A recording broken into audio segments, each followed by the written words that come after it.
a guard of honor for the Nigerian President Goodluck Jonathan as he wound up his 3-day visit to Kenya. This being the first such visit by a Nigerian president since 1987. Toasting to a renewed, re-energized relationship between the two countries, in which in 3 days, 7 bilateral agreements were signed. When the president of the most powerful nation in the west coast of the Atlantic Ocean meets the leader of the leading economy in the east coast of the Indian Ocean, the symbolism cannot be ignored. It is our hope that both Kenya and Nigeria will soon emerge as wealthy countries, thriving in a peaceful continent. Yesterday, an investment meeting at a city hotel saw the signing of a memorandum of understanding on trade and investment, oil and gas, tourism, immigration, anti-narcotic campaign, among others. And it was not just talk for the leaders, action was swift too. For businessmen and women from Nigeria who are willing to invest in Kenya, that they will be getting 5 to 10 years visa. He has demonstrated that only today, Dangote and few others have already gotten their 5 to 10 years visas. So you'll see that Africa is moving.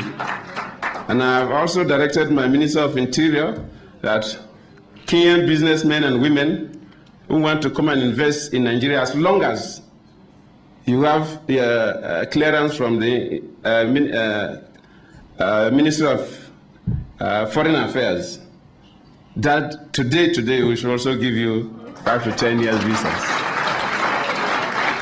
Of a joint venture in textiles and the announcement by Mr. Aliko Dangote to invest US dollars 400 million in a cement plant are developments that signify that truly our exciting journey has begun.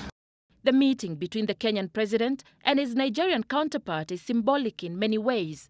Some will view it as a coming together of nations that are edging towards detaching themselves from over-dependency of foreign aid and trade relations with Western countries, some of whom are struggling with their own economies.